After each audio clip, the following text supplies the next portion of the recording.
Vamos ler então. Romanos capítulo 4, diz assim a palavra do Senhor: Que pois diremos ter alcançado Abraão, nosso pai, segundo a carne? Porque se Abraão foi justificado por obras, tem de que se gloriar, porém não diante de Deus. Pois que diz a Escritura? Abraão creu em Deus, e isso lhe foi imputado para a justiça. Ora, o que trabalha, o salário não é considerado como favor, e sim como dívida. Mas ao que não trabalha, porém crê naquele que justifica o ímpio, a sua fé lhe é atribuída como justiça. E assim também que Davi declara ser bem-aventurado o homem a quem Deus atribui justiça, independentemente de obras. Bem-aventurados aqueles cujas iniquidades são perdoadas e cujos pecados são cobertos. Bem-aventurado o homem a quem o Senhor jamais imputará pecado. Vem, pois, esta bem-aventurança exclusivamente sobre os circuncisos ou também sobre os incircuncisos? Visto que dizemos, a fé foi imputada a Abraão para a justiça. Como, pois, lhe foi atribuída? Estando ele já circuncidado ou ainda incircunciso? Não no regime da circuncisão, e sim quando incircunciso. E recebeu o sinal da circuncisão como selo da justiça da fé que teve quando ainda incircunciso, para vir a ser pai de todos os que creem, embora não circuncidados, a fim de que lhes fosse imputada a justiça, e pai da circuncisão, isto é, daqueles que não são apenas circuncisos, mas também andam nas pisadas da fé que teve Abraão, nosso pai, antes de ser circuncidado. Não foi por intermédio da lei que Abraão ou a sua descendência coube a promessa de ser herdeiro do mundo, e sim mediante a justiça da fé. Pois se os da lei é que são os herdeiros, anula-se a fé e cancela-se a promessa. Porque a lei suscita a ira, mas onde não há lei, também não há transgressão. Essa é a razão porque provém da fé, para que seja segundo a graça, a fim de que seja firme a promessa para toda a descendência, não somente ao que está no regime da lei, mas também ao que é da fé que teve Abraão, porque Abraão é pai de todos nós. Como está escrito: por pai de muitas nações te constituí, perante aquele no qual creu, o Deus que vivifica os mortos e chama à existência as coisas que não existem. Abraão, esperando contra a esperança, creu para vir a ser pai de muitas nações, segundo lhe fora dito: assim será a tua descendência. E sem enfraquecer na fé, embora levasse em conta o seu próprio corpo amortecido, sendo já de 100 anos, e a idade avançada de Sara, não duvidou por incredulidade da promessa de Deus, mas pela fé se fortaleceu, dando glória a Deus, e estando plenamente convicto de que era poderoso para cumprir o que prometera, pelo que isso lhe foi também imputado para a justiça. E não somente por causa dele está escrito que lhe foi levado em conta, mas também por nossa causa, posto que a nós igualmente nos será imputado, a saber, a nós que cremos naquele que ressuscitou dentre os mortos a Jesus nosso Senhor, o qual foi entregue por causa das nossas transgressões e ressuscitou por causa da nossa justificação. Vamos ler novamente os 2 últimos versículos que fecham todo o ensino desse capítulo. Mas também por nossa causa, posto que a nós igualmente nos será imputado, a saber, a nós que cremos naquele que ressuscitou dentre os mortos a Jesus nosso Senhor, o qual foi entregue por causa das nossas transgressões e ressuscitou por causa da nossa justificação. Amém. Meus irmãos, este é um texto muito precioso da palavra de Deus. Esse texto, ele fala a respeito da fé. Então, o que é que nós podemos falar sobre a fé em Cristo Jesus? É o que está escrito aqui. O que é a fé para a salvação? o que é fé que se apropria, que confia, que descansa na promessa de Deus, em Cristo Jesus, nosso Senhor. Esse assunto tão importante que fica claro pelo ensino da Escritura é o seguinte: é que aqueles que têm esta fé são os que serão salvos. E aqueles que não têm esta fé, de maneira nenhuma poderão ser salvos, porque a salvação é unicamente por Jesus Cristo. Deixa eu fazer uma ilustração com vocês aqui. Vamos dizer que alguém queira chegar, por exemplo, num lugar qualquer. Vamos dizer que alguém queira chegar no Ver o Peso, aqui em Belém. E ele saia daqui, deste bairro, onde nós estamos, um bairro bem distante do Ver o Peso, né? Relativamente distante do Ver o Peso, bairro do Tapanã, e queira chegar no Ver o Peso. Mas a pessoa diga assim: olha, só tem essa estrada para você chegar lá. Não existe outro caminho, só tem essa estrada. O que a pessoa então tem que fazer para chegar no Ver o Peso? Ela tem que acreditar naquela recomendação, acreditar naquela informação, confiar naquela informação. E ao fazer isso, ela está dizendo assim: eu acredito que ao seguir esta estrada, ao seguir este caminho, eu vou chegar no Ver o Peso. Mas se ela duvidar, mas se ela disser assim: não, eu não acredito, eu vou tentar um outro caminho alternativo, ou se ela disser assim: não, eu vou entrar por esse caminho que a pessoa está me dizendo, mas pelo meio dele eu vou achar um atalho para chegar mais rápido, vou fazer um desvio para chegar mais rápido no Ver o Peso. Se a pessoa pensar assim, ela não vai chegar lá. Primeiro, ela não vai ter confiado na informação que ela recebeu, e ela não vai chegar lá. O fato é que a Bíblia diz o seguinte: o próprio Senhor Jesus Cristo nos disse lá em João capítulo 14, ele disse: eu sou o caminho, a verdade e a vida, ninguém vem ao Pai senão por mim. Não existe um caminho alternativo, não existe um atalho, e não existe nada que possa ajudar este caminho, que é o Senhor Jesus Cristo. Só existe Ele, absolutamente Ele, unicamente Ele. E se alguém for salvo, será salvo por causa dele e apenas nele. Ele é o caminho para o Pai, ele é o caminho da reconciliação. Nós sabemos que nós temos um grande problema em relação a Deus. Eu já tive até oportunidade de afirmar aqui na nossa congregação para os irmãos que o nosso problema é Deus. Nós somos tão pecadores, tão ofensivos a Deus, que o nosso problema não é a doença, não é a miséria, não é nem mesmo o diabo. Nosso problema é Deus. Nós estamos em flagrante rebelião contra o Criador de nossas almas. E esse Criador, ele é nosso inimigo. Nós somos inimigos dele por natureza. Esse Criador é o que nos sustenta, esse Criador é o único Deus, esse Criador é santíssimo, justo, tem todo o poder nas suas mãos, e esse Criador um dia virá julgar cada um de nós. Então nosso problema é muito grave. Nós estamos no errado porque nós não adoramos e não servimos, eu digo por natureza, né? Não estou falando do crente, eu digo por natureza. Nós não adoramos e não servimos o verdadeiro Deus, e esse Deus está irado conosco. Mas eis que Deus resolveu salvar um povo para si, não é? O apóstolo Paulo, ele vai mostrar isso claramente nos 3 primeiros capítulos de Romanos. Ele vai apresentar o nosso problema gravíssimo, que é este que eu estou citando aos irmãos agora. No capítulo 1, ele já fala do Evangelho, ele mostra que o Evangelho, a boa notícia da justiça pela fé, da justificação pela fé em Cristo, é o poder de Deus para a salvação daquele que crê.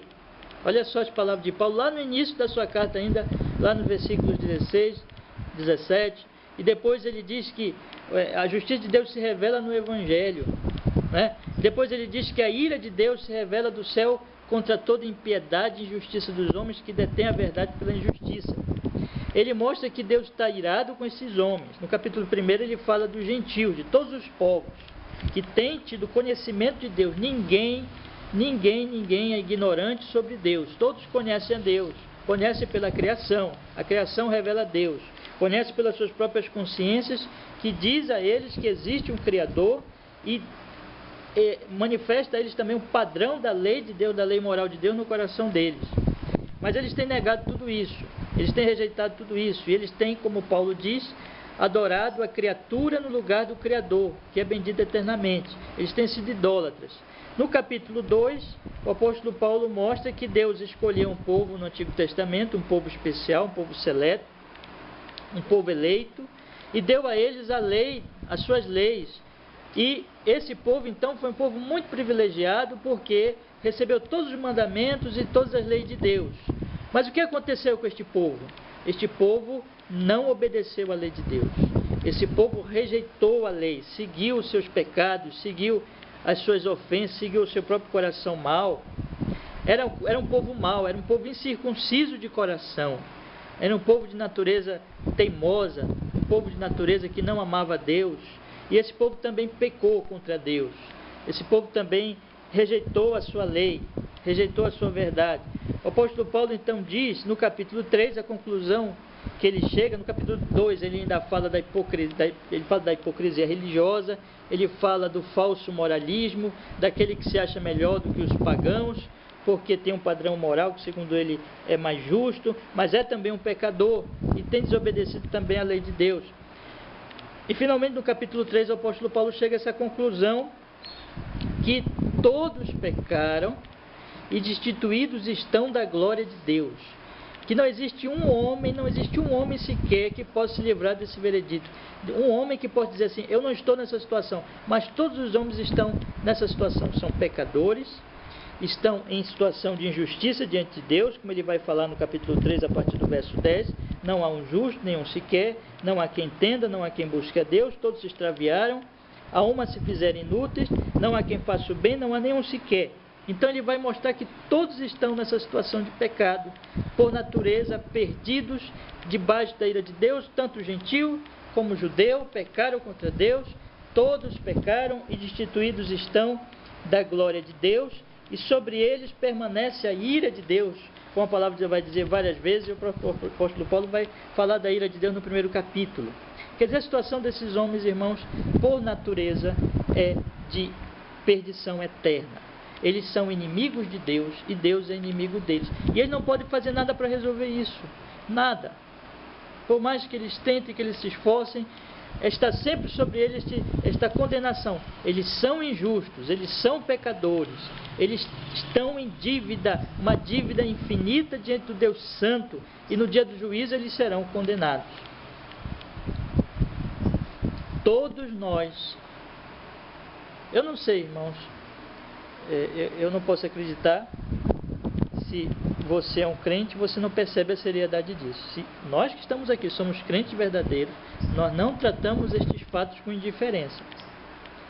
Se alguém aqui ouve isso como uma coisa qualquer com indiferença, então é um bom sinal de que nem crente você é.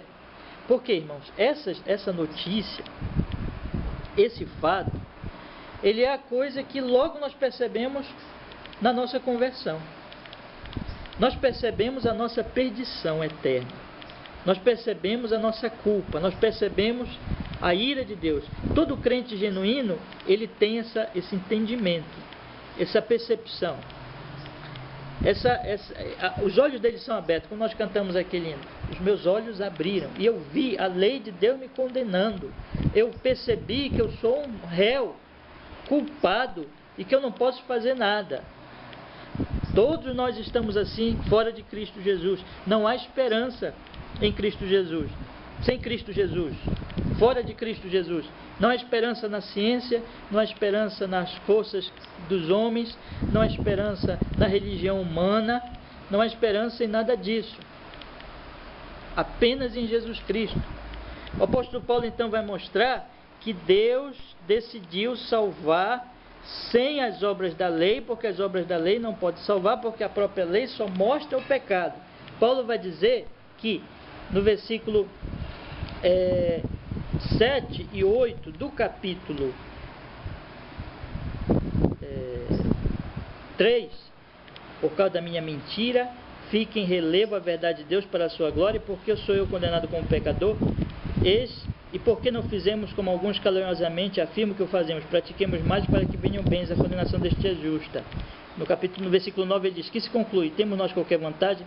Não, de forma nenhuma, pois já temos demonstrado que todos, tanto judeus como gregos, estão debaixo do pecado. Todos estão debaixo do pecado. No versículo 19, ele diz o seguinte: ora, sabemos que tudo que a lei diz, aos que vivem na lei o diz, para que se cale toda a boca e todo mundo seja culpável perante Deus, visto que ninguém, essa palavra de Paulo, no versículo 20, é fundamental para o nosso entendimento, visto que ninguém será justificado diante dele por obras da lei, em razão de que pela lei vem o pleno conhecimento do pecado. Né? Então vamos ler de novo o versículo 20.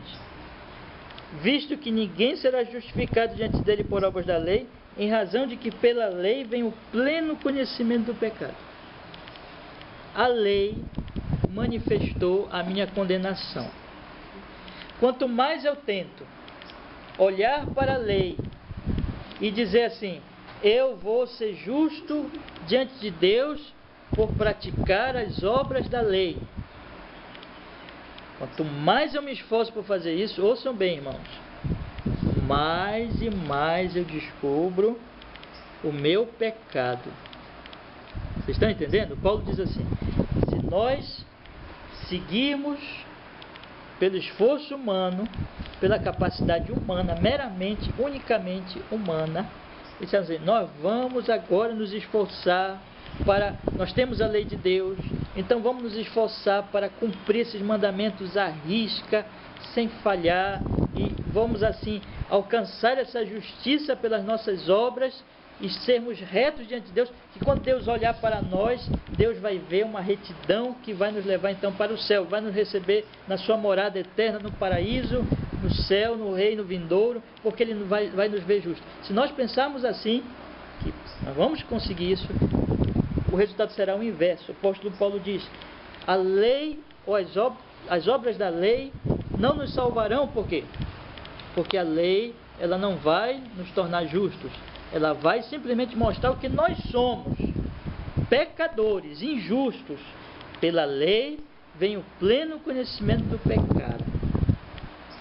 Ninguém será salvo pelas obras da lei, porque a lei é um espelho que mostra que eu não posso me salvar, que eu sou miserável pecador, que preciso, que eu não posso fazer nada de mim mesmo para me salvar, a não ser que Deus venha e me salve. Então esse entendimento é muito importante para a compreensão do capítulo 4. É por causa dessa falta de entendimento que as pessoas não entendem a cruz, não entendem a redenção em Cristo e vão para o inferno, mesmo dizendo que sabem quem é Jesus. Aquele exemplo que eu dei, a pessoa diz assim: você tem essa estrada aqui, e essa estrada, essa rua que você tem que seguir. Mas ele diz assim: não, eu acho que eu posso arranjar uma outra estrada para chegar no lugar. Eu acho que eu posso arrumar um atalho. E meus irmãos, o desejo do meu coração nessa manhã é que cada um de vocês e cada pessoa que me ouça compreenda isso, porque senão você vai para o inferno.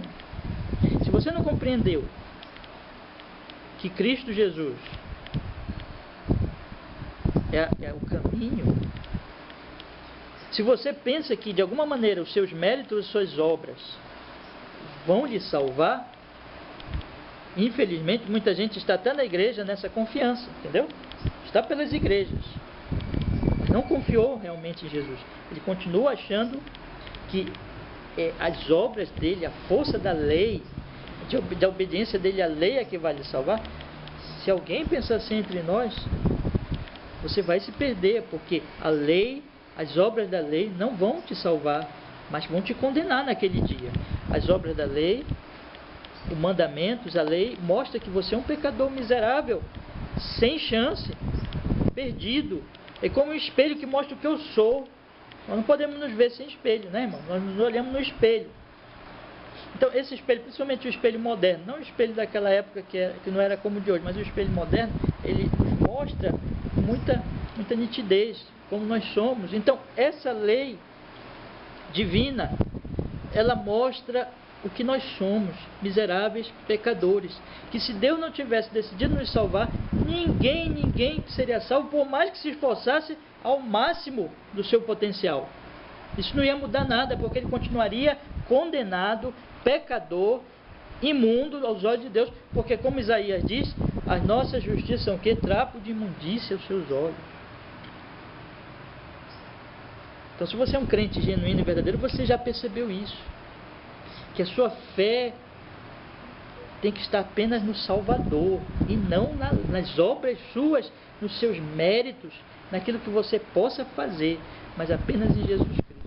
Por isso que o apóstolo Paulo vai dizer no capítulo 3, o quê? Versículo 24. Sendo justificados gratuitamente por sua graça, mediante a redenção que há em Jesus Cristo, a quem Deus propôs no seu sangue, como propiciação mediante a fé, para manifestar sua justiça, por ter Deus, na sua tolerância, deixado impunes os pecados anteriormente cometidos, tendo em vista a manifestação da sua justiça no tempo presente, para ele mesmo ser justo, olha aí, e o justificador daquele que tem fé em Jesus. E aí ele diz mais, onde pois a jactância? Foi de todo excluída. Por que lei? Das obras? Ora, as obras, elas manifestam a jactância, o orgulho, os homens dizendo que pode se salvar. Não, pelo contrário, pela lei da fé. Concluímos, pois, que o homem é justificado pela fé, independentemente das obras da lei. Então Paulo está dizendo assim, olha, Jesus derramou o seu sangue, Jesus levou os pecados do seu povo naquela cruz terrível. Jesus carregou sobre si a ira de Deus pelos pecados do seu povo, pagou o preço da ira que estava sobre o seu povo. Ele levou, ele pagou, ele recebeu a justiça, ele recebeu o pagamento que era a ira, que era a condenação. Na cruz ele sofreu por nós, ele sofreu em nosso lugar, ele derramou o seu sangue. Como é que agora eu posso dizer que a lei ou as obras salvam?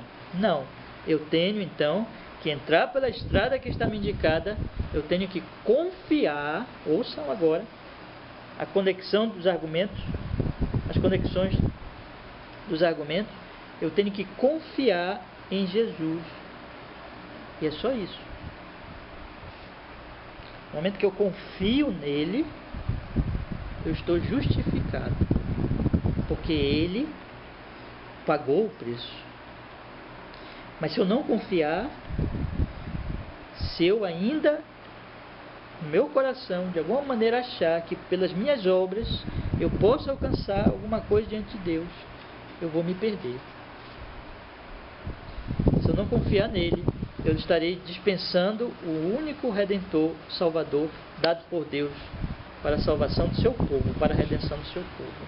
E eu estou ainda achando que pelos meus esforços, loucamente eu vou conseguir isso. E não vou conseguir, eu vou me perder, eu vou me afastar de Deus cada vez mais, porque o meu pecado não vai diminuir. Deus vai continuar irado comigo, porque eu vou continuar pecador, afrontando a Ele. Por mais que eu me esforce em obedecer algumas leis, eu nunca vou obedecer com perfeição. E eu vou cada vez mais aumentar a carga do meu pecado diante de Deus, acumular ira para o dia da ira, no juízo divino. Mas Jesus Cristo já pagou. Jesus Cristo já levou os pecados do seu povo na cruz. Então, se eu confio nele, isso quer dizer que já está quitado, que já está pago, que já foi resolvido. Daí que a justificação é pela fé, por causa disso.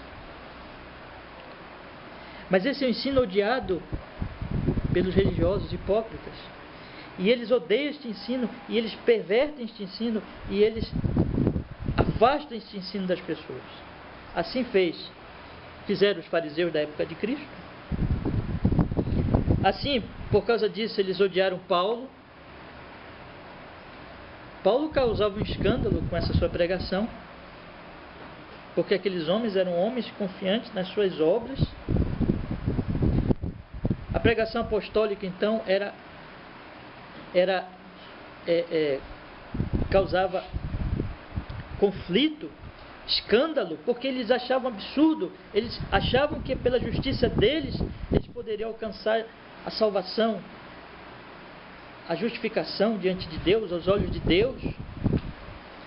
Mas Paulo diz, não, é pela graça, em Cristo Jesus. Vocês têm que apenas confiar nele. E essa religiosidade hipócrita que se opõe a isso se manifestou também ao longo dos séculos e na época da Reforma. Martinho Lutero denunciou essa manifestação contrária à justiça de Deus em Cristo pela Igreja Romana. Quando Martinho Lutero descobriu isso e ele começou a proclamar esta verdade, ele se opôs à poderosíssima Igreja Romana da época, que pregava o mérito humano, que não confiava unicamente em Jesus Cristo. Sim, eles dizem que a redenção é em Cristo, mas eles querem arranjar um apoio e um atalho para isso. Eles não confiam unicamente em Jesus. Eles não dizem que é apenas pela fé, mas eles acrescentam os seus méritos, as suas obras, as suas penitências e tantas coisas que eles acrescentam. Mas, meus irmãos, essa doutrina hoje, no meio da dita igreja evangélica, continua sendo atacada também, porque hoje nós vemos homens levantando novamente a bandeira das obras e dizendo que nós temos que apresentar a Deus méritos, sacrifícios, obras, para que Deus se agrade de nós. Mais uma vez, a doutrina da justificação, tão somente pela fé em Cristo Jesus, ao nós confiarmos em Cristo Jesus apenas, tendo resolvido nosso problema de pecado, mais uma vez essa doutrina está sendo atacada. E há em nós, na nossa natureza, há esse ódio a essa doutrina. O homem natural odeia essa doutrina. Por quê, irmãos? Sabe por quê? Porque essa doutrina o humilha, e o homem natural ele é orgulhoso. Ele não quer aceitar que é apenas em Cristo. Ele quer achar sempre que ele tem que fazer alguma coisa para ser salvo. Isso é extremamente humilhante, e o homem natural rejeita essa doutrina. Mas é a doutrina bíblica. Eu quero dizer para vocês e chamar a sua atenção, meu querido irmão. Você creu de verdade em Jesus Cristo como seu Salvador e Senhor? A sua confiança está apenas no Redentor, na cruz, na obra dele? Ou você porventura ainda acalenta de alguma maneira uma esperança nos seus próprios méritos, nas suas próprias obras? A salvação é em Cristo, e somente Cristo salva. Nós temos que confiar nele. Talvez você me diga assim, mas pastor, nós não temos que obedecer a Deus? Sim. A lei de Deus, a lei moral de Deus, ela foi revogada? Não. Ela continua valendo, os 10 mandamentos continuam valendo. Mas eles não são para que nós procuremos nos salvar por eles. Mas eles são para que nós obedeçamos a Deus depois de já termos sido justificados e salvos em Cristo Jesus. As obras nunca salvam. Isso nós temos que entender muito bem e defender isso, irmãos. Isso tem que estar muito claro na nossa mente, para que nós não incorramos no erro de achar que nós podemos por um atalho, algum atalho, nos salvar e nos justificar diante de Deus. Eu quero então ler com os irmãos esse capítulo 4, mostrando a natureza da fé, o que é esta fé. Eu fiz essa introdução lembrando do que eu já tinha falado nos 3 primeiros capítulos, para que nós possamos agora entender o que Paulo está falando no capítulo 4, porque ele está continuando o argumento dele. Ele acabou de falar que a salvação é independentemente das obras da lei, que é pela fé, justificação pela fé. E agora no capítulo 4 ele vai explicar o que é esta fé, porque ele já explicou que apenas Jesus salva, o Redentor. E ele disse, então nós temos que confiar nele. Agora ele vai dizer o que é esta fé. Não é? Primeiro ele vai dar 2 exemplos desta fé lá no Antigo Testamento, porque tem, por exemplo, o ensino dispensacionalista, e muitos na igreja até hoje pensam que a salvação lá no Antigo Testamento era diferente de hoje, era por outro meio, né? Mas isso é uma falsidade, isso é um ensino falso, porque a salvação sempre foi por Jesus. Só Jesus salva. E Paulo vai dar 2 exemplos de pessoas que confiaram em Jesus. E pessoas muito importantes no Antigo Testamento. Das mais importantes. Abraão e Davi. Depois ele vai falar Depois ele vai falar sobre o valor da circuncisão para aquele momento na história da revelação antes de Cristo vir. Qual era o valor da circuncisão? Depois ele vai falar do valor da lei para toda a questão. E depois ele vai falar, logo em seguida, sobre a natureza mesmo desta fé. O que é esta fé? Dando exemplo de novo em Abraão. Como Abraão creu em Deus, como ele confiou em Deus. E finalmente ele vai concluir com um resumo do Evangelho, que é esses 2 versículos que nós acabamos de ler, que nós lemos no capítulo 4, mas também por nossa causa, posto que nós igualmente a nós igualmente nos será imputado, a saber, a nós que cremos naquele que ressuscitou dentre os mortos, a Jesus, nosso Senhor, o qual foi entregue por causa das nossas transgressões e ressuscitou por causa da nossa justificação. Então nós temos aqui, irmãos, a fé explicada na Sagrada Escritura. Eu fico pensando, sabe, irmãos, Jesus disse, o povo perece porque não conhece a palavra, né? O povo perece porque não leva a sério a Escritura Sagrada. Está tudo tão claro, meus irmãos, especialmente nessa carta, o meio da nossa salvação. Tão claro, tão patente. Isso não é invenção de nenhum, não foi Lutero que inventou, não foi nenhum protestante, nenhum reformado. É a Escritura, é o ensino apostólico. Nós não inventamos nada. Está claro. Quem quiser entender, leia a Bíblia, leia Romanos, e vai compreender o meio que Deus operou para salvar o seu povo. Leia comigo então os primeiros versículos de Romanos capítulo 4. Diz assim a palavra de Deus: que pois diremos ter alcançado Abraão, nosso pai, segundo a carne? Porque se Abraão foi justificado por obras, tem de que se gloriar, porém não diante de Deus. Deixa eu explicar para vocês uma coisa. Abraão, ele foi uma figura, um personagem importantíssimo na história antiga, na história do Antigo Testamento.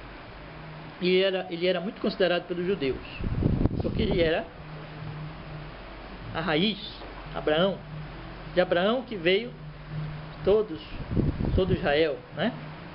E veja só, Abraão era um homem justo.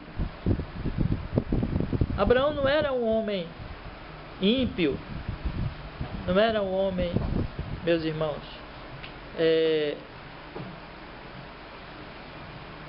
ímpio, profano, que vivia no pecado, que vivia no erro. Não, ele era um homem temente a Deus. Podemos comparar Abraão com Jó, que era um homem temente a Deus, justo, né? Temente a Deus, se desviava do mal. Então, quando você olhar para Abraão, e nós já temos estudado a vida de Abraão no estudo da quarta-feira, né? Nós temos visto como Abraão temia Deus. Vocês querem um exemplo maior do que ele ter dado o próprio filho?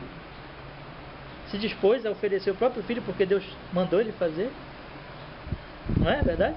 Ofereceu o seu filho em sacrifício. Era um homem que temia Deus, era um homem que amava Deus, temia o Senhor. Mas a pergunta que Paulo levanta é o seguinte aqui: é por causa da justiça própria que Abraão alcançou diante de Deus a salvação, a redenção? Vocês estão entendendo a pergunta de Paulo? Então, Abraão era visto como um homem justo, como de fato era no Antigo Testamento, e figura importantíssima. Então, Paulo usa exatamente um dos maiores, ou até mesmo o maior personagem nesse sentido bíblico, e diz assim: olha, está aqui. Como foi que Abraão foi salvo? Abraão pôde se gloriar diante de Deus e dizer que foi salvo pelas suas obras. Ele pode chegar diante de Deus e dizer assim: Deus, olha, eu fui justo ao ponto de eu poder, por meus méritos, ser salvo. Tu tens que aceitar as minhas obras, porque as minhas obras são tão justas que tu tens que olhar para elas e dizer assim: não, Abraão merece ser salvo, Abraão merece estar em paz comigo, Abraão merece ser meu amigo. Foi assim? Abraão pôde se gloriar assim? Paulo vai dizer bem claramente no versículo 2: porque se Abraão foi justificado por obras, tem de que se gloriar. Aí ele conclui dizendo, no finalzinho do versículo, porém, não diante de Deus. O que Paulo está dizendo é que nem Abraão, por mais justo que tenha sido, nem ele foi salvo pelas obras. E Paulo usa um versículo do Antigo Testamento para provar isso, que eu não vou ler agora, mas está lá no capítulo 15 de Gênesis. E ele cita no versículo 3, que diz assim, versículo 3 de Romanos 4. Pois que diz a Escritura? Abraão creu em Deus, e isso lhe foi imputado para justiça.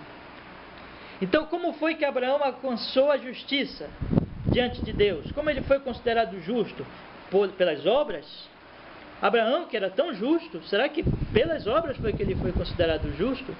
Paulo diz, não, mas porque ele, o que ele fez, irmãos? Creu. Creu. Abraão creu em Deus, e isso lhe foi imputado para a justiça. Abraão confiou em Deus, confiou na promessa, confiou na palavra. O apóstolo Paulo então vai explicar, usando ainda o exemplo de Abraão, e começando a olhar para o outro exemplo fundamental no Antigo Testamento, que é Davi. Por que foi? Não pelas obras, mas pela fé. Por que só podia ser pela fé? Por que não poderia ser pelas obras? Porque essa é a pergunta, né? Por quê? Por que não pelas obras? Por que só pela fé? Por que Abraão não foi salvo pelas obras? Por que Abraão foi salvo pela fé? A resposta está no versículo 4.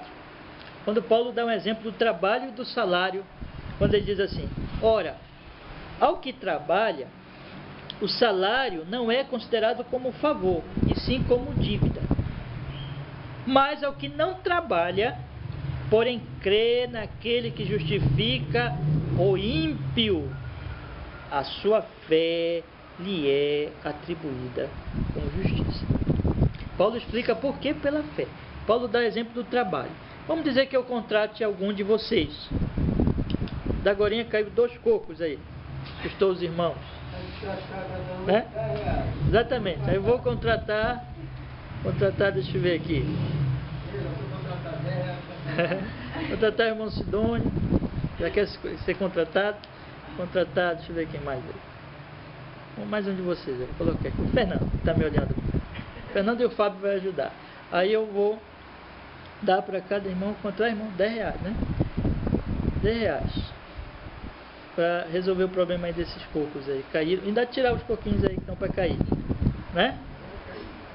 Aí, para não cair mais, não assustar ninguém mais. Aí o que vai acontecer, meus irmãos?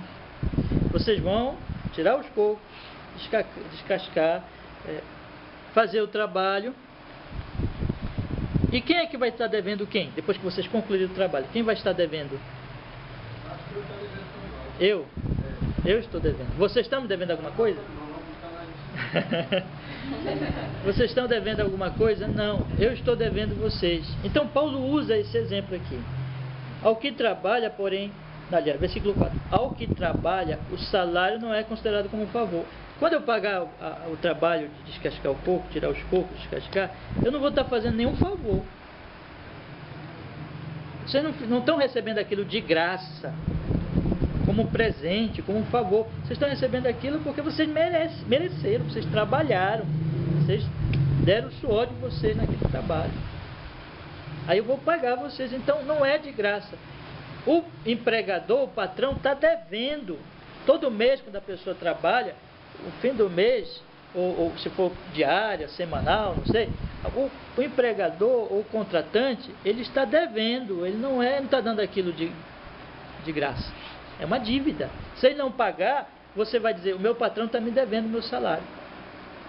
Isso significa, meus irmãos, que se a salvação fosse pelas obras, quem estaria devendo para quem? Deus estaria devendo para o homem que praticou as boas obras. A salvação seria pela graça? Não, seria pelo mérito, pelo esforço próprio, pela justiça própria. Então, o homem, ele mereceria aquele pagamento. Mas Paulo diz, mas se ele não fizer nada, se ele não der nenhuma obra, não apresentar nenhuma obra, mas ele apenas confiar. Paulo diz então, ao que não trabalha, veja só, não fez nada, porém crê naquele que justifica o justo. O justo precisa ser justificado? Quem precisa ser justificado? O que não é justo, em outras palavras, o ímpio. Então, se aquele que é ímpio, como todos nós, por natureza, somos isso, somos ímpios, somos pecadores, estamos endividados diante de Deus. Deus não está devendo nada para nós. Nós estamos devendo tudo para Deus. E a nossa conta chega aos céus. Nossa dívida chega aos céus. Eu nunca vou poder alcançar. Aí Deus justifica. Deus apaga o meu débito. Deus está fazendo isso como se Ele estivesse devendo alguma coisa ou pela graça? É pela graça. Se eu confio naquele que justifica o ímpio, a sua fé é atribuída como justiça. A fé foi um meio, não é que a fé em si seja a justiça, mas a fé foi um meio para que um instrumento, um estender de mão, para que alcance a justiça que não está em mim, mas que me é dada por Deus de graça. Entenderam a diferença? Quer dizer, que se eu trabalho, Deus está me devendo. Se eu faço obras e Deus me salva pelas obras, é Deus que está me devendo. Mas se eu apenas confio na justiça que Deus me dá gratuitamente, a salvação é pela graça, e eu que sou devedor, eu recebo de graça. Paulo apresenta então os dois sistemas: salvação pelas obras, salvação pela graça. Salvação pelas obras é o sistema do hipócrita religioso, do fariseu, do judeu falso, da igreja romana, dos falsos evangélicos do nosso tempo, e de toda religião, porque toda religião tem um mérito, irmão. Se você for estudar toda religião, sempre tem um negócio lá de mérito. O que o homem faz. O que o homem faz. Espiritismo, por exemplo, não tem isso? Do homem, ele praticar coisas boas para ir melhorando. Mas o Evangelho, a doutrina verdadeira, humilha o pecador e diz: se Deus não te salvar, meu amigo, você não será salvo. Porque Deus não está devendo nada para você e nunca vai ficar devendo, por mais que você se esforce. Mas Deus apenas pode decidir te salvar pela graça. Aliás, se Ele não te salvasse, Ele não seria injusto. E aqui, não é o assunto agora, mas é aqui que a gente entende o escopo, né? Aqui que você entende a verdade e a abrangência da doutrina da eleição e da predestinação. Porque as pessoas dizem: se Deus elege uns, Deus está sendo injusto. Não é isso que dizem? Eu digo: não, meu amigo, Deus não tinha que te salvar, Deus não tinha que me salvar, Deus não tem que salvar ninguém, porque nós somos pecadores. Se Deus decide me salvar é porque Ele quer, é a graça, isso é graça. Então, Cristo Jesus é a nossa única salvação. Mas aí, ele continua ilustrando com o exemplo agora de Davi. Não foi apenas Abraão que foi salvo dessa maneira, Davi também. Isso quer dizer que no Antigo Testamento, Paulo diz aqui, temos dois exemplos importantíssimos de salvação pela graça, por confiar em Deus. Quem foi? Abraão e Davi. Esse salmo que ele cita agora em relação a Davi foi o salmo que eu comecei o culto, Salmo 32. Ele fala então no versículo 5 e 6: mas ao que não trabalha, porém crê naquele que justifica o ímpio, a sua fé lhe é atribuída como justiça. E assim também que Davi declara ser bem-aventurado o homem a quem Deus atribui justiça, independentemente de obras. Aí Paulo cita: bem-aventurados aqueles cujas iniquidades são perdoadas e cujos pecados são cobertos. Bem-aventurado o homem a quem o Senhor jamais imputará pecado. Bem-aventurado. Percebe? Paulo fala, citando Davi, que Davi se refere a perdão, a pecados cobertos, a pecados não imputados, a quem o Senhor jamais imputará pecado. Aí no versículo 9 ele continua explicando assim: vem, pois, esta bem-aventurança exclusivamente sobre os circuncisos, ou também sobre os incircuncisos, visto que a justiça da fé foi imputada a Abraão para a justiça, como lhe foi atribuída, estando ele já circuncidado ou ainda circunciso, não no regime da circuncisão, e sim quando incircunciso, e recebeu o sinal da circuncisão como selo da justiça da fé que teve quando ainda incircunciso, para ver ser pai de todos os que creem, embora não circuncidados, a fim de que lhes fosse imputada a justiça. E pai da circuncisão, isto é, daqueles que não são apenas circuncisos, mas também andam nas pisadas da fé que teve Abraão, nosso pai, antes de ser circuncidado. Agora, Paulo avança o seu argumento mostrando a questão da circuncisão. Porque, note, irmãos, que ele tinha acabado de dar dois exemplos: Davi, Abraão, que sem obras, citando o Salmo de Abraão, que diz: bem-aventurado é aquele que não se refere a obras, mas a perdão, a não imputação de pecados. Sem obras esses homens foram justificados, confiaram em Deus, tanto Davi como Abraão. Mas aí o judeu religioso, hipócrita, pervertedor da boa doutrina, pergunta para Paulo: e a circuncisão, Paulo? Está esquecendo da circuncisão? Porque não é pela circuncisão que se faz a diferença entre judeus e gentios? Não são os circuncidados que fazem parte da aliança? Você sabe o que é circuncisão, não é? Quando o nenenzinho é cortada a pelezinha do seu órgão genital, não é? E ali fica a marca de que ele pertence ao povo de Deus. Era uma cerimônia que dava ali uma marca na carne, mostrando que aquele fazia parte da aliança.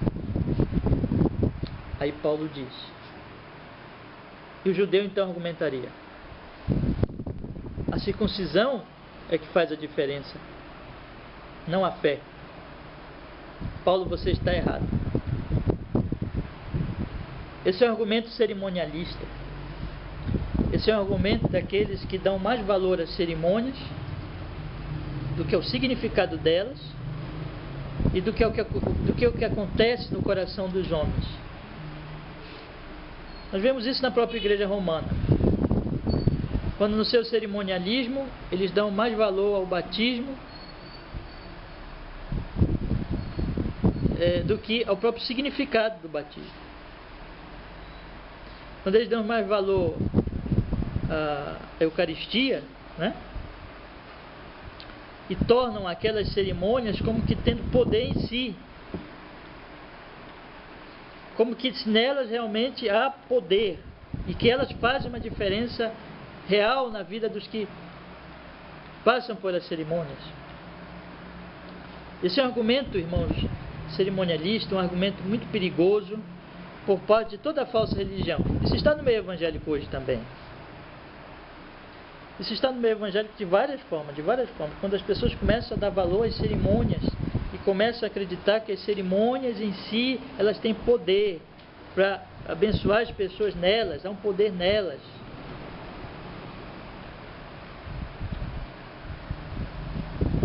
Mas aí o que Paulo diz? Quando foi que Abraão foi justificado pela fé? Estando ele já, versículo 10, circuncidado ou ainda incircunciso. Quando Abraão, no capítulo 15 de Gênesis, é dito que ele foi justificado pela fé, ele já tinha passado pela circuncisão? Aí Paulo mesmo responde: não, ainda não tinha passado pela circuncisão, ainda não era circuncidado. Não no regime da circuncisão, e sim quando incircunciso. Ainda não era circuncidado.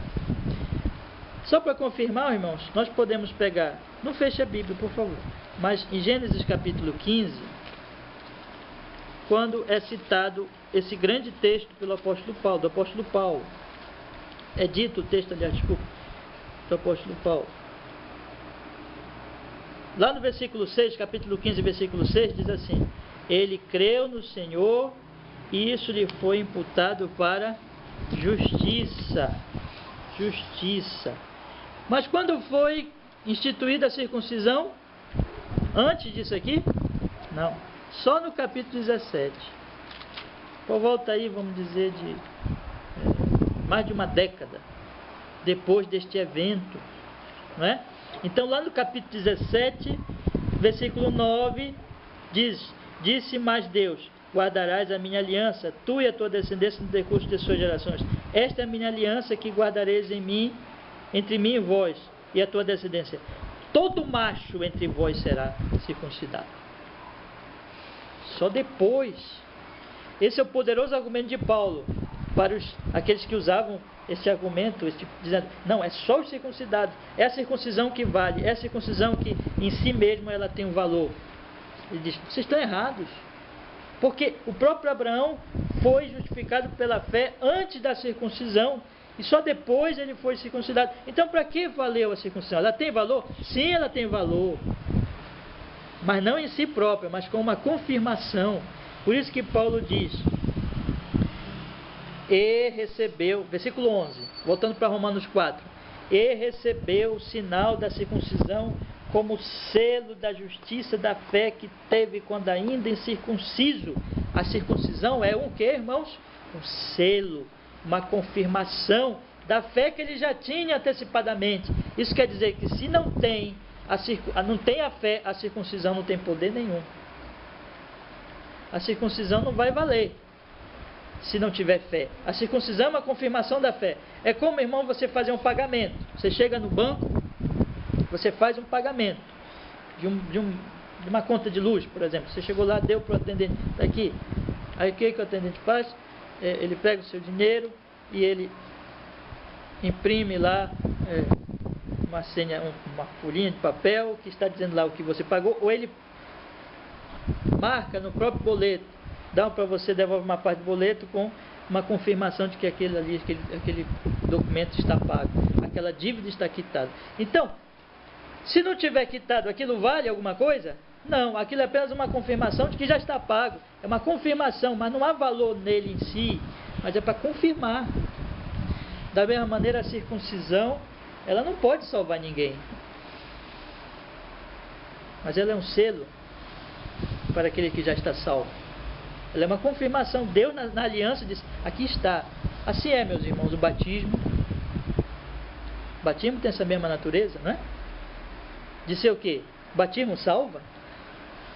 O batismo em si, ele tem poder para operar um novo nascimento, a regeneração, a mudança, a justificação? Não, mil vezes não. O batismo, ele é um símbolo, ele é um selo, podemos dizer também.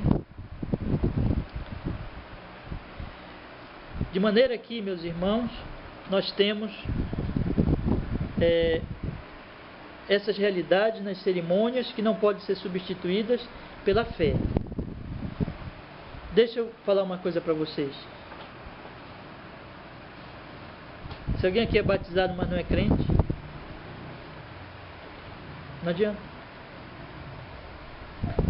O batismo, ou qualquer cerimônia, os nossos cultos,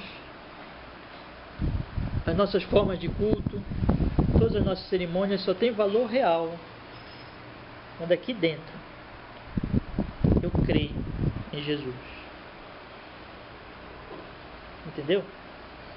Quando aqui no meu coração eu sou crente, quando o meu coração ele é circuncidado, ele é circuncidado. Então, veja, irmãos, quantos riscos nós corremos na falsa religião. E a falsa religião é muito sedutora quando ela diz assim: as obras salvam, as cerimônias salvam. Mas a partir do momento que o homem diz que as obras salvam ou que as cerimônias salvam, ele já desprezou quem? O Salvador. Redentor. Mas Paulo então mostra que a lei também não pode salvar, não apenas a cerimônia da circuncisão, mas a própria lei não pode salvar, porque ele diz: não foi por intermédio da lei, verso 13, que Abraão ou a sua descendência coube a promessa de ser herdeiro do mundo, e sim mediante a justiça da fé. Pois se os da lei é os que são herdeiros, anula-se a fé e cancela-se a promessa, porque a lei suscita ira, mas onde não há lei, também não há transgressão. Essa é a razão porque provém da fé, para que seja segundo a graça, a fim de que seja firme a promessa para toda a descendência, não somente a que está no regime da lei, mas também o que é da fé que teve Abraão, porque Abraão é pai de todos nós. Como está escrito: por pai de muitas nações te constituí, perante aquele no qual creu, o Deus que vivifica os mortos e chama à existência as coisas que não existem. Paulo agora diz que não é pela lei, nem pode ser, por quê? Porque a lei, ela não depende da graça. A lei, a obediência à lei e esse sistema de se justificar diante de Deus pela lei não depende da graça, mas depende do mérito. Mas a lei, mas isso não pode acontecer porque a lei não pode salvar, a lei apenas condena. A lei apenas é o espelho. Como Paulo diz, sem lei, porque a lei suscita ira, mas onde não há lei também não há transgressão. A lei apenas mostra o que eu já sou. Então, quanto mais eu tento me salvar pela lei, mais eu me perco, mais eu mostro a minha miséria, mais eu me torno miserável diante de Deus. Então, não pode ser pela lei, tem que ser pela fé, para que seja segundo a graça. Por tudo que ele já explicou, lembra do trabalho que ele disse? Se é pela fé, é pela graça. Se é pela lei, é por dívida. Deus está me devendo. Mas não existe isso, porque Deus não me deve nada. Na verdade, eu descubro que eu devo cada vez mais para Deus. E é isso que a lei mostra para mim. Então tem que ser pela fé, tem que ser pela graça, e tem a fim de que seja firme a promessa, porque se for pela lei, a promessa que Deus fez a Abraão, de que ele teria uma grande descendência, e aqui a descendência é espiritual, não é carnal, não é física. Se fala da fé, os verdadeiros descendentes de Abraão são os descendentes espirituais, são os crentes, que creem como Abraão creu. Então, se isso é verdade, se a promessa tem que se cumprir, tem que ser pela fé, porque a promessa não se cumpriria se fosse pelas obras da lei, porque pelas obras da lei a promessa jamais ia se cumprir, porque cada vez mais a culpa ia aumentar e não viria salvação alguma, não viria nenhum descendente espiritual de Abraão, mas seriam todos e todos condenados cada vez mais. Entende, irmão? Então, para que a promessa seja cumprida, tem que ser pela fé, porque tem que ser pela graça, porque tem que ser pela obra de Cristo Jesus, nosso Senhor. Ele é o descendente de Abraão, na verdade. Paulo vai argumentar em Gálatas que quem é o descendente? Cristo. E em Cristo todos os outros, porque todos os outros que são salvos em Cristo pela fé. Então nunca espere, de alguma maneira, que as obras da lei vão te salvar. Você tem que olhar apenas para Jesus e confiar em Cristo, e continuar confiando nele, e continuar dependendo da graça, e prosseguindo pela graça. Então adiante, Paulo explica o que afinal é a natureza, qual é afinal a natureza dessa fé, o que é esta fé. E ele explica, mostrando como tudo que ele tinha vinha falando tem a ver com essa natureza. Vejam bem, porque se não é pelo meu trabalho, se não é pelas minhas obras, é pela fé, essa fé então será o quê? Aí ele explica. No versículo 17, ele diz assim, versículo 18, Abraão, esperando contra a esperança, creu para vir a ser pai de muitas nações, segundo lhe fora dito. Assim será a sua descendência. E sem enfraquecer na fé, embora levasse em conta o seu próprio corpo amortecido, sendo já de 100 anos e a idade avançada de Sara, não duvidou por incredulidade da promessa de Deus, mas pela fé se fortaleceu, dando glória a Deus, estando plenamente convicto de que ele era poderoso para cumprir o que prometera, pelo que isso lhe foi também imputado para a justiça. Observe então que Paulo ele explica a natureza da fé olhando para o exemplo de Abraão. Ele diz assim, o que foi que aconteceu a Abraão? Abraão já era um senhor muito idoso. Abraão como ele explica aqui, já era de 100 anos. E a sua esposa também já era muito idosa. Já não havia mais, pelos meios naturais, a possibilidade de gerar uma criança. O corpo já estava amortecido. Mas lembra que Paulo diz, ele vivifica os mortos, chama a existência as coisas que não existem. No certo sentido, o corpo dele já estava amortecido para a procriação. E já não podiam mais gerar um filho. Já estavam velhos. O que fazer? Será que Abraão não levou isso em consideração? Abraão olhou e disse, não, eu posso. Não, Abraão sabia que não podia. Sabia que era muito improvável aquilo acontecer pelos meios naturais. Sabia que por ele mesmo aquilo não ia acontecer. Mas ele tinha promessa de Deus. Paulo diz assim, versículo 19: sem enfraquecer na fé, embora levasse em conta, Paulo deixa bem claro, levava em conta a situação dele, seu próprio corpo amortecido, sendo já de 100 anos a idade avançada de Sara. Mas no versículo 20 ele diz, não duvidou por incredulidade da promessa de Deus, mas pela fé se fortaleceu, dando glória a Deus. Por quê? Porque ele não duvidou. Será que porque ele pensava, não, eu posso gerar uma criança? Não, ele tinha consciência de que era muito difícil. Mas, versículo 21, estando plenamente convicto de que ele quem? Deus, era poderoso para cumprir o que prometera.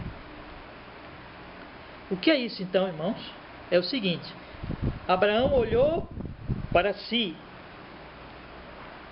estou velho. Olhou para Sara, velha está minha esposa. Olhou e disse, não podemos gerar descendente. Esse é um fato natural, humano. Mas então, ele olhou para a promessa. Qual era a promessa? A tua descendência será grandíssima. Pelo descendente que eu vou te dar, né? Te darei um descendente, te darei um filho. E por este filho a tua descendência será grandíssima. Então ele olhou a incapacidade dele e ele comparou com a promessa divina. E ele disse assim, apesar de que eu sou incapaz, apesar de que eu não posso, mas Deus prometeu. E Deus é poderoso para trazer existência, como ele diz aqui, convicto de que aquele que era poderoso para cumprir a promessa, pelo que isso também lhe foi imputado para a justiça. Aquele que podia fazer isso era Deus. Então ele acreditou, ele confiou que apesar de ele ser fraco, mas Deus podia. E ele então, comparando duas coisas, disse, Deus vai fazer, eu confio, não duvidou. O que é isso, irmãos? Fé. Mas ele só teve essa fé não por ele também. Sim, exatamente. Se Deus não tivesse tudo despertado do coração. Com certeza, também. Isso tudo era Deus. Mas isso é a fé. O que é a fé? Em resumo, podemos dizer, a fé é confiar na promessa de Deus.